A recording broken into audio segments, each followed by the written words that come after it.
This weekend, the big news was that the North Koreans shot off a rocket. They claimed they were making an attempt to put a satellite in orbit, which they have a right to do under international law. Space is supposed to be open to all those individuals who want to use it. Of course, the West, including our government, or especially our government, reacted almost in a hysterical fashion. They called for an emergency UN meeting, and this meeting of the UN met, and they are trying to decide now what to do about the North Koreans. Here it is. The North Koreans, they have a rocket, not an intercontinental ballistic missile. We don't even know for sure if they have a bomb that they could launch. And we're now wondering, what are we going to do with this country? I mean, they can't even feed themselves. They don't have a Navy. What kind of an Air Force do they have?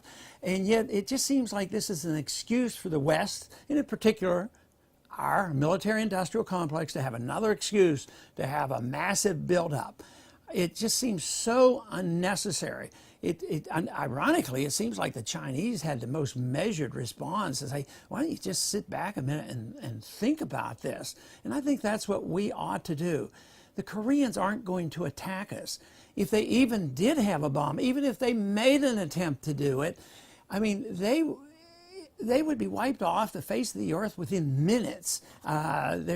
It's just preposterous to think that the North Koreans are a threat. I think they're playing cat and mouse. I think they're laughing. I think they love to see us go nuts over this. But what they don't understand is they might not realize how much we might overreact. And this whole thing that some of our politicians are saying, well, we should have gone in there and bombed that site before it even took off.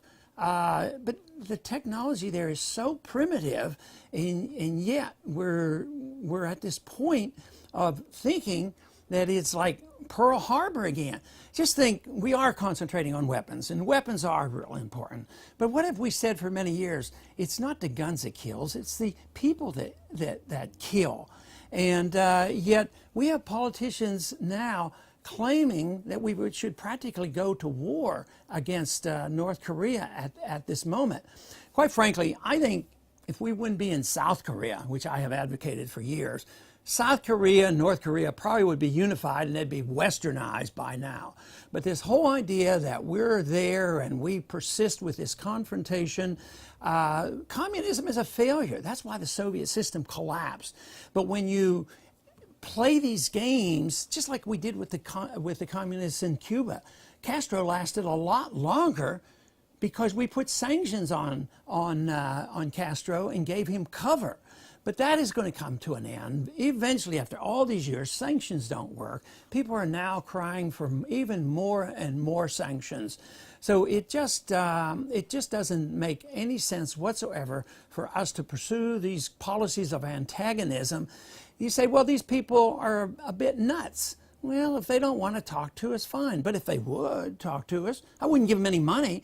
So often when we talk to the North Koreans and we think they're going to do something, we give them money. Why don't we try this third option? Instead of either attacking people or giving them money, just offer out friendship. If they want to trade with us, fine. But communism fails. It will fail. Their system is failing. The Soviet system, we didn't have to attack it.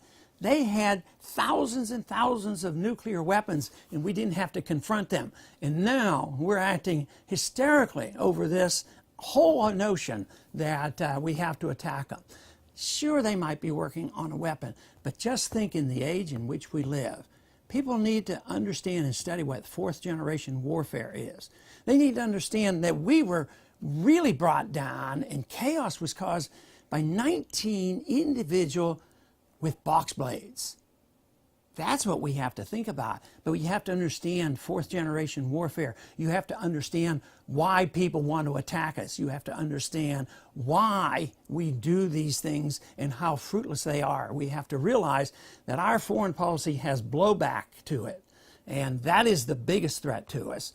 The best thing that we could do is take the advice of the Founding Fathers and say, look, let's trade with people, let's talk with people, try to be friends with people, and be more tolerant with people, and look to our own problems. When we make our own mistakes, if we have imperfections in protecting human rights and civil liberties here in this country, let's take care of it before we preach and lecture to everybody else and expect them to respond to us.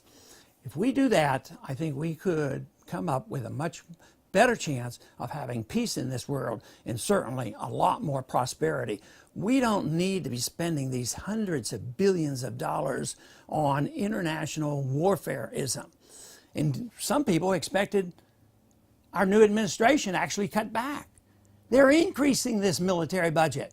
And if you would have just listened to the comments from our administration today, they were more provocative than anything I've heard in weeks, if not months, about what we must do about this. We ought to just sit back and take a breath and realize that North Korea is not a threat to the United States of America.